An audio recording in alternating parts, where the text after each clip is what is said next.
quiditas e anitas dopo frega. Nel corso della sua vita, San Tommaso d'Aquino fece uso di una distinzione tra due domande, la domanda quid est e la domanda an est.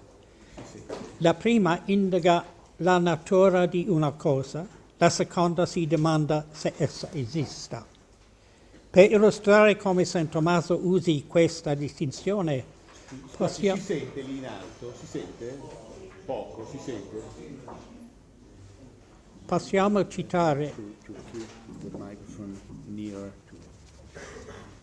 citare due opere, una giovanile e una della maturità.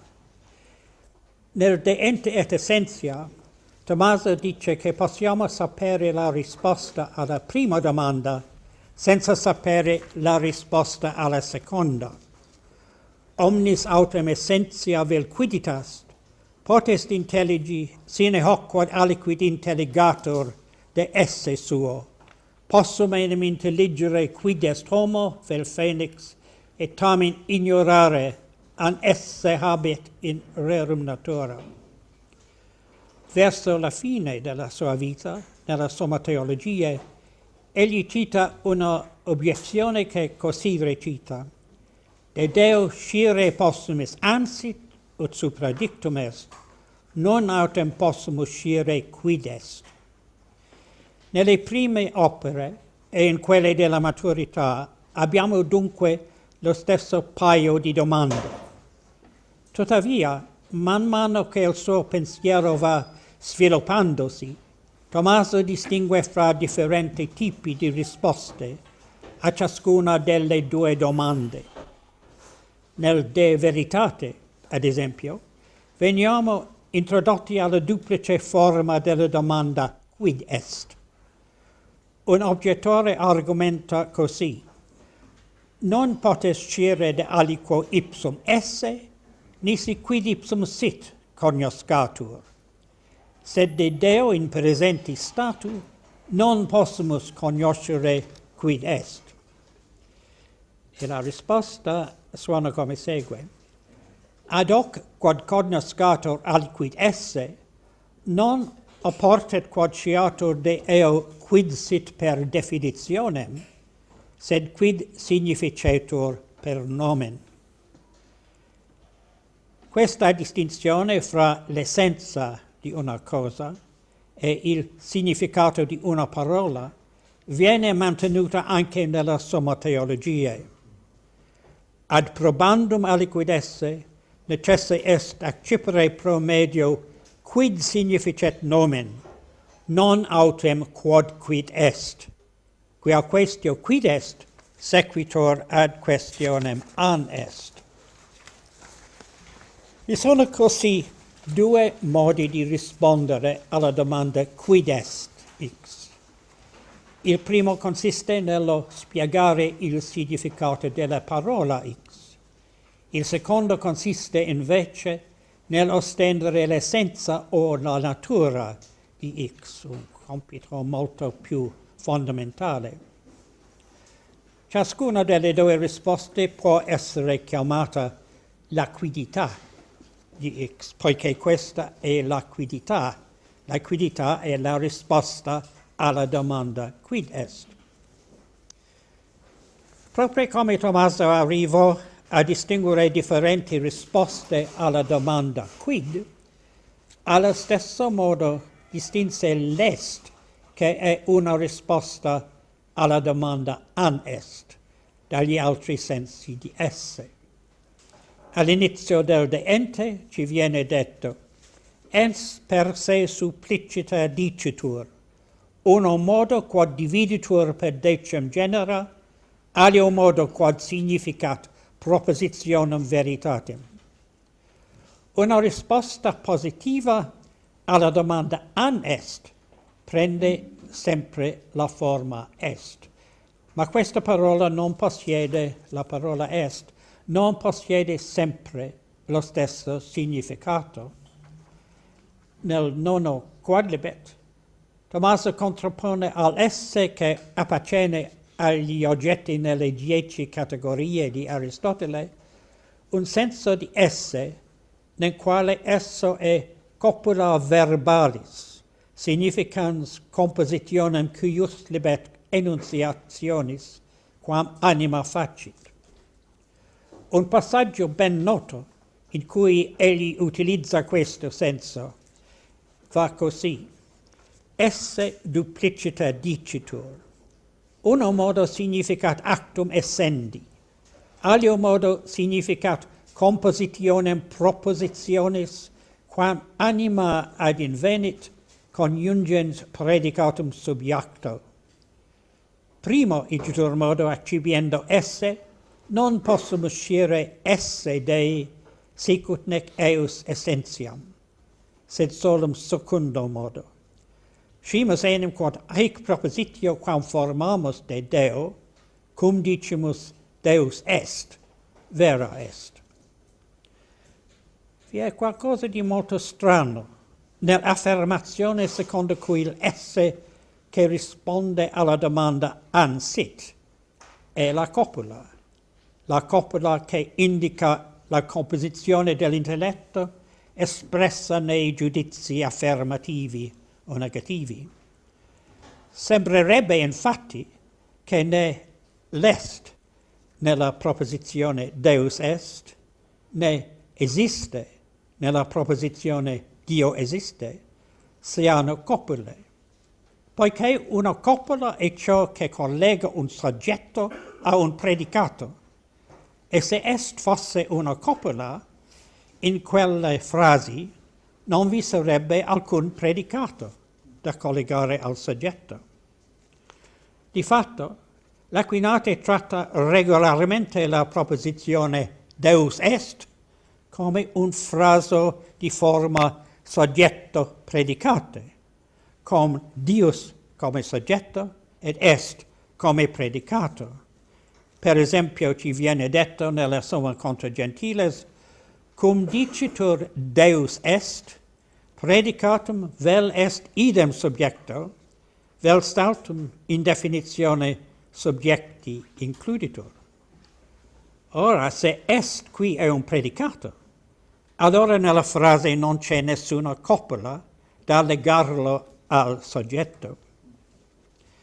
Nel De Malo l'Aquinate è più cauto. In quella disputa si trova la questione se il male, come ad esempio la cecità, sia reale o meno. Uno degli argomenti si sviluppa nel modo seguente: se il bene non fosse qualcosa di reale, non vi sarebbe nulla di buono. Allo stesso modo, di conseguenza, se il male non fosse qualcosa di reale, allora non vi sarebbe nulla di male. Ma è ovvio che vi sono molte cose malvagie, quindi il male è qualcosa di reale. Nella risposta, San Tommaso, come spesso, fa una distinzione fra due tipi di esse. Come al solito, egli dice che esse significa in un primo senso qualcosa che appartiene a una delle 10 categorie. Questa volta però egli descrive il secondo tipo di esse, non dicendo che è il segno caratteristico della copula, come fa usualmente, ma dicendo che esso è il tipo di esse che risponde alla domanda anest. C'è il male, per esempio la cecità, nel secondo senso, ma non nel primo.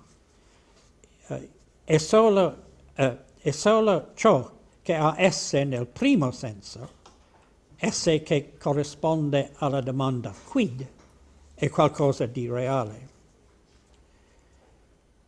Questo evita il problema che incontriamo nella somateologia, ma di fatto l'uso della stessa parola esse, da una parte per esprimere l'esistenza, cioè una risposta positiva alla domanda ansit, e dall'altra parte per denotare l'attività degli oggetti che cadono sotto le 10 categorie, ha portato e porta a una continua confusione, se non nella mente stessa di San Tommaso, certamente nelle menti dei suoi interpreti lungo i secoli.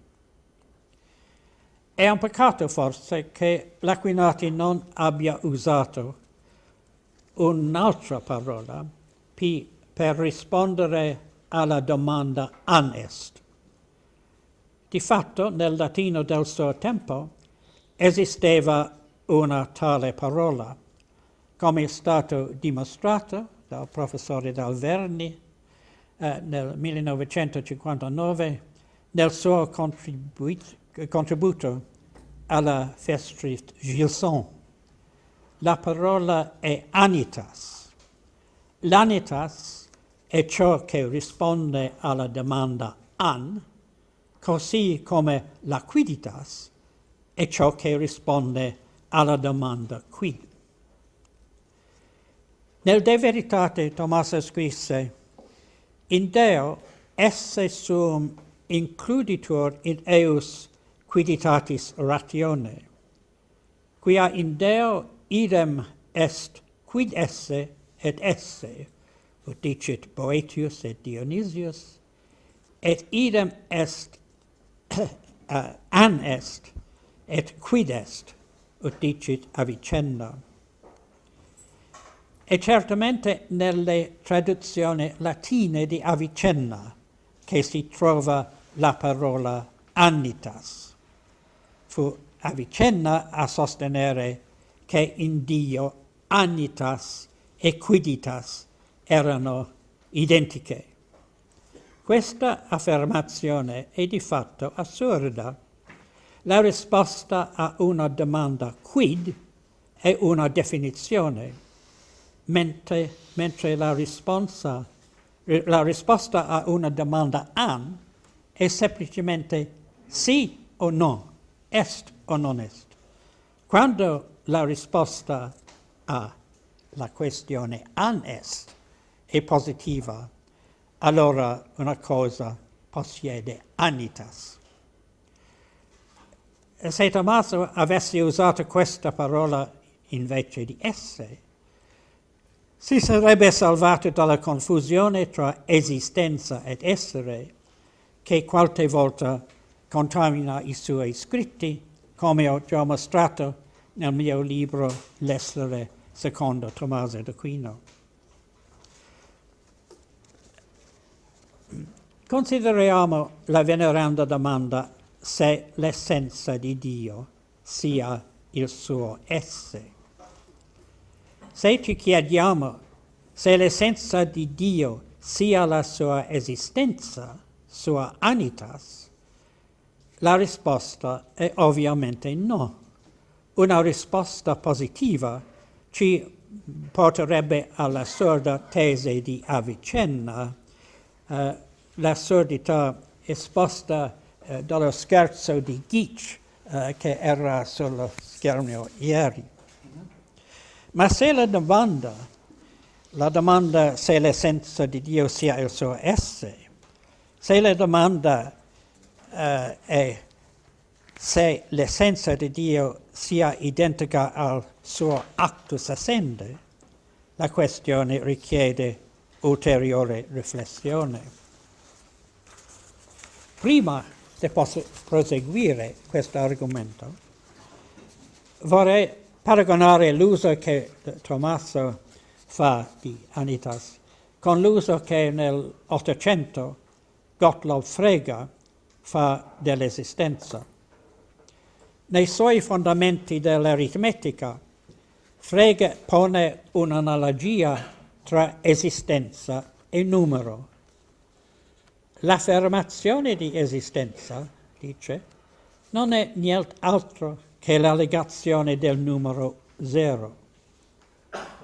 Quello che intende è che un'affermazione di esistenza, ad esempio gli angeli esistono o ci sono angeli, è un'asserzione secondo cui un concetto, in caso Angelo, ha qualcosa che cade sotto di esso, è istanziato.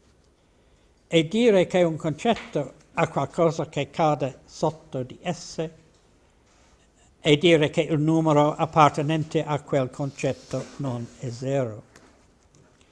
Per Frege e per i molti logici che lo hanno seguito, l'esistenza deve essere espressa con l'uso del quantificatore particolare o esistenziale. Quando usiamo esiste in un modo corrispondente al tedesco es gibt o all'inglese there is, stiamo dicendo che c'è qualcosa nella realtà che corrisponde a una certa descrizione o che esemplifica un certo concetto. Ad esempio, i cigni neri esistono o ci sono piante che mangiano insetti. Possiamo chiamare questa esistenza specifica. È l'esistenza di qualcosa che corrisponde a una certa specificazione, qualcosa che esemplifica una specie, ad esempio la specie della pianta che mangia insetti. Per finalità di tipo logico, una frase della forma F esiste viene riscritta con l'aiuto di un quantificatore nel modo seguente. C'è almeno un x tale che x è f, o più semplicemente qualcosa è f. Un vantaggio di questa forma è che essa rende più intelligibile il significato di proposizioni esistenziali negative, come ad esempio non esistono intelligenze extraterrestri. Se si prende questa frase come un semplice enunziato composto di soggetto e predicato, si ha l'impressione di entrare in confusione, poiché se la frase è vera, non v'è nulla nell'universo a cui si riferisca l'espressione che fa da soggetto, intelligenze extraterrestri. E così rimane oscuro di che cosa stiamo predicando, la non esistenza. Se invece diciamo non c'è un X tale che X sia un'intelligenza extraterrestre, o niente è un'intelligenza extraterrestre, il problema svanisce. Per Frege l'esistenza è una proprietà dei concetti e non degli oggetti. È una proprietà di secondo ordine, la proprietà che un concetto ha quando è istanziato. Essendo l'esistenza una proprietà di concetti, dice Frege, l'argomento ontologico per l'esistenza di Dio cade. Questo significa che Dio c'è non può essere una componente del concetto Dio, né può essere una componente del concetto che c'è solo un Dio. Se infatti ci fosse uno e un solo Dio, questo sarebbe una proprietà non di Dio, ma del concetto Dio. L'unicità non è una componente caratteristica del concetto Dio più di quanto lo sia l'esistenza. Per Frege l'esistenza è sempre esistenza specifica.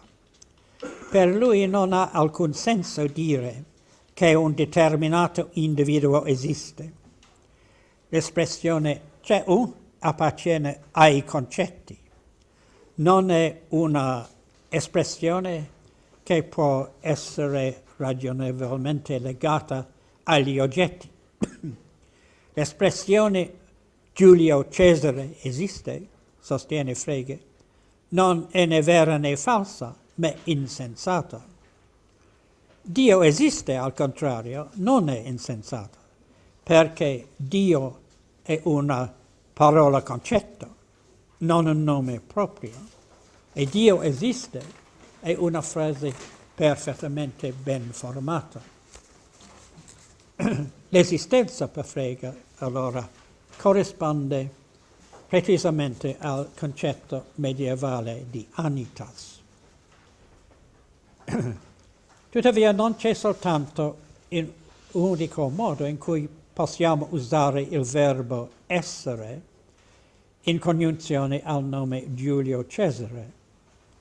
Quando diciamo Giulio Cesare non è più, o Giulio Cesare non esiste più, non stiamo parlando di una specie, ma di un individuo storico, e stiamo dicendo che non è più vivo, che non è più tra gli abitanti dell'universo. Nel mio libro L'essere secondo Tommaso d'Aquino ho chiamato questa esistenza individuale. Adesso preferisco chiamarlo semplicemente essere. Come ha notato Peter Geach, Frege stesso distingueva tra esistenza e attualità, Wirklichkeit. L'attualità, al contrario dell'esistenza, è attribuibile agli oggetti individuali. E Geach offre una spiegazione provvisoria dell'attualità, cioè la seguente. X è attuale se e solo se X agisce o subisce cambiamento, o entrambe le cose. E qui intendo con agire sia le attività interne della mente, come pensare e pianificare, sia l'inizio del cambiamento nelle cose. Il verbo latino esse può essere utilizzato per indicare entrambi i tipi di esistenza. Così, Deus non est, letteralmente Dio non è, può essere utilizzato per affermare sia che non c'è alcuna cosa come Dio. Dio è ed è sempre stato una mera finzione dell'immaginazione umana, oppure può significare che Dio non è più, cioè che Dio è morto nel senso pienamente letterale, che il creatore del mondo è defunto, una possibilità sostenuta da un personaggio in uno dei dialoghi di Hume. D'ora in poi, in questa relazione userò esse ed essere solo per riferirmi all'attualità, ossia a ciò che San Tommaso chiamava actus essendi e che io ero solito chiamare esistenza individuale, ma ora preferisco chiamare semplicemente essere. Per l'altro tipo di esistenza, es gibt esistenza, userò il termine latino anitas. When I was writing the English version of this paper, I puzzled over a possible English translation for anitas as an alternative to the ambiguousness of existence or the clumsiness of es gibt existence. One thing which I considered was ifness, and I considered and rejected it. I also considered whetherhood, since it is the answer to the question whether something exists. Or even perhaps yesness, since it occurs only when the answer to the question is positive. But none of these seemed very appropriate. So I will stick with existence, but restricting it to specific existence. So we now have the triad existence, being, and essence, corresponding to the Latin triad anitas, esse, and quidditas. Ora dobbiamo individuare le relazioni fra questi termini. È vero che tutte le cose che hanno esistenza hanno anche essere. Sia Tommaso che Frege lo negherebbero. Per Tommaso una privazione come la cecità ha esistenza, ma non essere, come emerso dal precedente passaggio citato da De Malo. Per Frege i numeri hanno esistenza, ma non attualità. Hanno esistenza perché possiamo dire c'è un numero primo tra 5 e 10 e possiamo quantificare sui numeri. I numeri, tuttavia, non hanno attualità perché non hanno efficacia causale. È mera superstizione credere che il numero 13 ti possa portare sfortuna. È vero che tutte le cose che hanno essere hanno anche esistenza.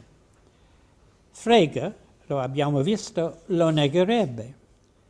Dal suo punto di vista, Angela Merkel ha essere, ha Wirklichkeit, ma non ha senso dire che c'è Angela Merkel. Il problema comunque è più complicato, come possiamo notare se esploriamo le relazioni tra esistenza, essere e tempo. Frege era interessato agli oggetti matematici, i quali, ammesso che esistono fuori tempo. Ma gli enunciati riguardo all'esistenza possiamo cambiare i loro valori di verità nel tempo. Ad esempio, una volta c'erano i dinosauri ed ora non ci sono più. L'esistenza sarà pure un concetto di secondo ordine che non si applica agli individui, ma, come mostra l'esempio, anche l'esistenza specifica è soggetta al cambiamento e al tempo. Per quanto riguarda gli individui, certamente è vero che Angela Merkel è tra le cose che sono adesso, mentre una volta non era e un tempo futuro non sarà più.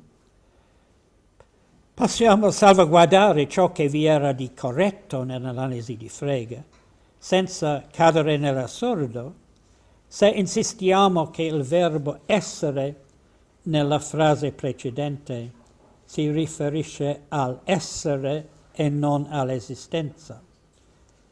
Possiamo dunque riassumere la situazione in termini freghiani dicendo che Angela Merkel ha essere ma non esistenza e che i dinosauri non esistono più, ma che quando esistevano ciascun dinosauro aveva l'essere. Quale cose hanno essere? La risposta standard di Tommaso è le cose che corrispondono alle 10 categorie di predicazione di Aristotele. L'essere si manifesta in diverse forme che corrispondono alle diverse categorie. In particolare c'è l'essere sostanziale, come l'essere umano, e l'essere accidentale, come l'essere bianco o essere saggio. Un individuo può avere entrambi i tipi di essere, come Socrate è sia uomo che saggio. Un'entità potrebbe perdere il suo essere accidentale senza perdere la propria identità, ma non può perdere il proprio essere sostanziale senza perdere la propria essenza, ciò che la rende il tipo di cosa che è. E quest'ultima frase ci porta al problema della relazione tra essere ed essenza.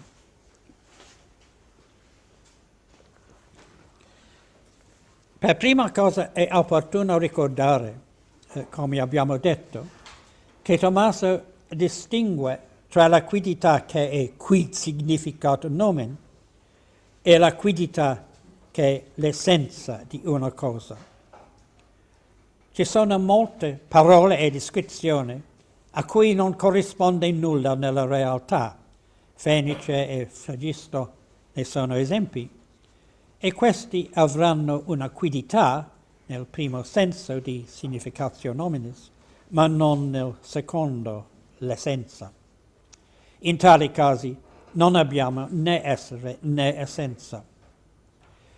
Nel caso di parole che indicano cose reali, può darsi benissimo che conosciamo il significato di una parola senza conoscere l'essenza di ciò che indica. Per molti anni le persone sapevano che cosa indicasse la parola acqua senza sapere la composizione chimica dell'acqua.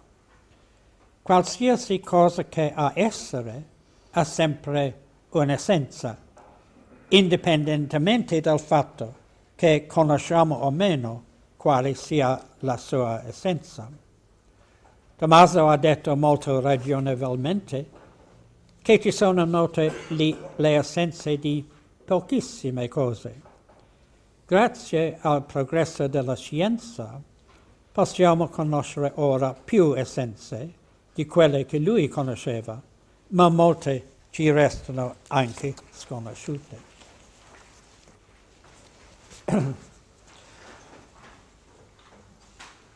È stato a lungo oggetto di dibattito come l'essenza e l'essere siano legati tra loro.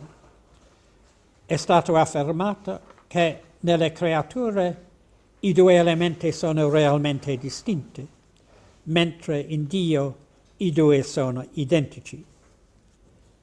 Chiediamoci anzitutto come dobbiamo intendere la distinzione tra essere ed essenza nelle creature. Possiamo dire che l'essenza del cane fido e il suo essere sono distinti.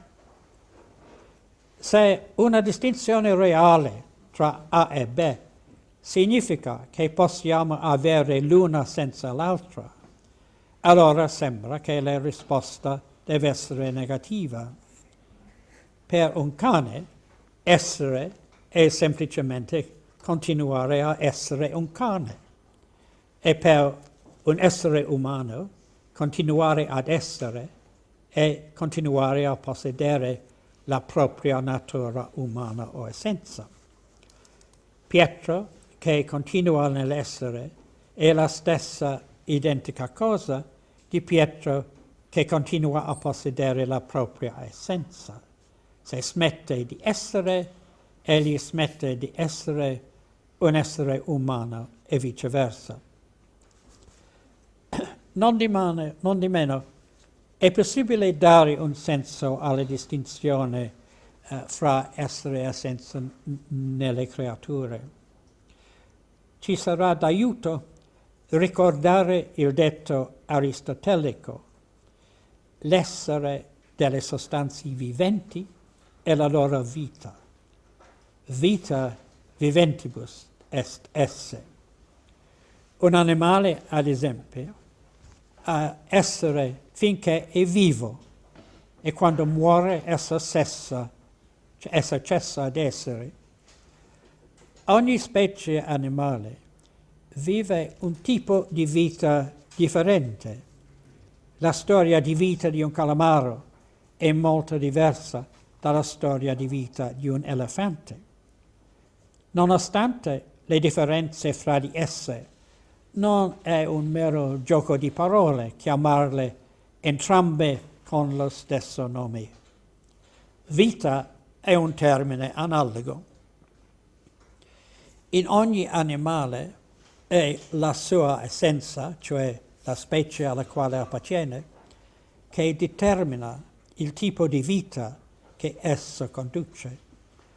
La sua attuale vita, al contrario dell'essenza, è una serie di stati e di attività, è una storia.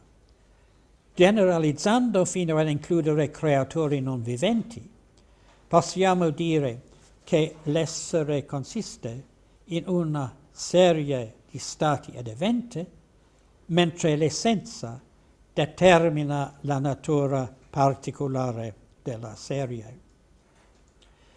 La vita di una creatura vivente, secondo Aristotele e Tommaso, è una successione di attualizzazione di potenzialità. Quando parlo inglese, sto attualizzando la potenzialità che è la mia conoscenza dell'inglese. Quando molto tempo fa imparai l'inglese, ho attualizzato la potenzialità che era la mia abilità di imparare una lingua come bambino.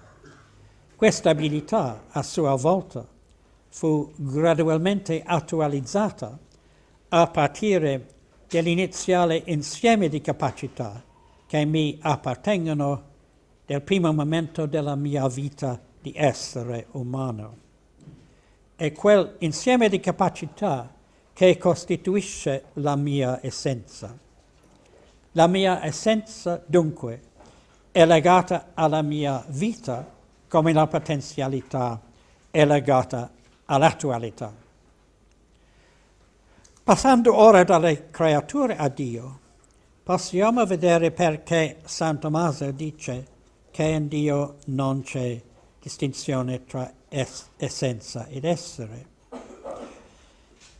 Nella Somma contra Gentiles, per esempio, si ergo divina essentia est aliud quam suum esse, sequito quod essentia et esse se habiant sicut potentia et actus.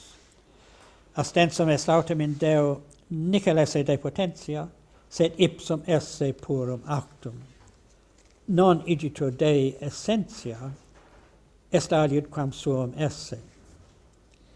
A grandi linee non è difficile capire che cosa si intende col dire che Dio è puro atto, a differenza di creatore come siamo noi stessi, la cui vita è in costante mutamento.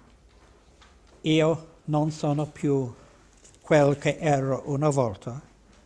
Ci sono molte cose che io sarò e che io non sono ancora. Molte cose che avrei potuto fare non le ho fatte e mai farò tutto quello che è il mio potere di fare. Ciascun periodo della mia vita è distinto da ogni altro, con i suoi propri limiti e il suo proprio contesto. Niente del genere può essere detto di Dio. Per Lui nessun piccolo passo striscia via da un giorno all'altro. Anche gli immortali del mito greco erano in grado di combinare il potere della giovinezza e la saggezza dell'età. La vita di Dio non è una vita ciclica. La sua esistenza non è frammentata. Dio non ha storia. Potremmo chiederci, tuttavia, se dall'inapplicabilità a Dio della distinzione tra essenza e essere segua che in Dio essenza e essere siano identici. Forse la distinzione è semplicemente inapplicabile al modo con cui nei colori è inapplicabile la distinzione tra pari e dispari. Nessuno suppone che questo significhi che i colori siano sia pari che dispari. La distinzione tra essenza ed esse non si applica al numero 7. ma questo non significa che il numero 7 ha un essere identico alla sua essenza. Nelle creature viventi, l'equazione di essere e vivere rende più facile riconoscere una reale distinzione tra essere ed essenza. Ma non è per nulla semplice comprendere la nozione di un Dio che da una parte è immutabile e senza tempo e dall'altra parte vive una vita. Infatti, nel mondo che noi conosciamo, la vita è essenzialmente legata al metabolismo. Questa difficoltà viene onestamente affrontata da San Tommaso quando egli chiede se Dio abbia vita. La prima obiezione stringente si sviluppa come segue. Videtur quod Deo non conveniat vita. Vivere enim ducunta aliqua secundum quod movens ipsa, ut dictum est. Sed Deo non competit movere, ergo neque vivere. E nella risposta San Tommaso espone la importante distinzione aristotelica tra azione transitive e azione immanente. Duplex est actio, unaque transit in exteriorem materiam, ut calefacere et secare, alia que manet in agente, ut intelligere, sentire et velle. Quarum eques differentia, quia prima actio non est perfectio agentis quod movet, sed ipsius moti. Secunda autem actio est perfectio agentis. Unde, quia motus est actus mobilis, secunda actio in quantum est actus operantis, dicitur motus eos. Ex hac similitudine, quod sicut motus est actus mobilis, ita uiusme de actio est actus agentis. Licet motus, sit actus imperfecti, scilicet existentis in potentia, huiusme de est actus perfecti, id est existentis in actu, ut dicitur in tertio de anima. Hoc igitur modo, quo intelligere est motus, id quod se intelligit, digitur se movere. La distinzione tra azioni che trasformano i loro oggetti e azioni che cambiano soltanto i propri soggetti è una distinzione molto importante ed è utile per sottolineare la caratteristica particolare dei verbi psicologici umani, cioè l'intenzionalità. Tuttavia, l'applicabilità di predicati mentali a un Dio atemporale non è privo di problemi e non è ovvio che un'eterna autocoscienza di un essere fuori del tempo potrebbe veramente essere considerata una vita. Una mente divina sarebbe una mente senza storia. Nel concetto di mente che noi applichiamo agli esseri umani, il tempo entra in vari modi, ma in Dio non vi è alcun cambiamento né l'ombra di un qualsivoglia divenire. Dio non cambia opinione, non impara, non dimentica, non immagina, non desidera. In noi il tempo entra sia nell'acquisizione che nell'esercizio della conoscenza, sia nel nascere che nella soddisfazione del desiderio. L'esercizio della conoscenza e la realizzazione dei desideri comportano lo svolgimento di un comportamento esterno o interno che si distende nel tempo, il quale non potrebbe essere attribuito a un essere fuori del tempo. Le nozioni di tempo e di cambiamento entrano nel nostro stesso concetto di intelligenza. Essere intelligente significa essere veloce nell'acquisire informazione e versatile nell'adattarsi a circostanze alterate e impreviste. In un essere indeveniente o onnisciente non vi è possibilità di un'intelligenza così concepita.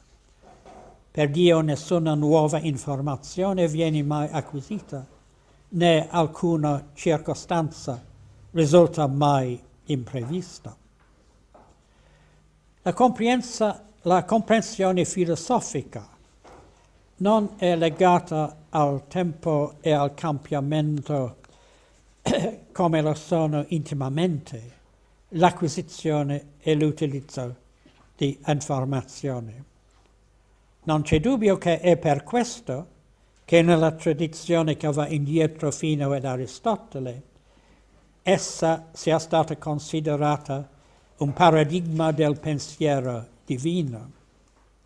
Ma la temporale contemplazione, che Aristotele ritiene un ideale per il filosofo, la teoria, è difficile da rendere sensata anche a livello umano.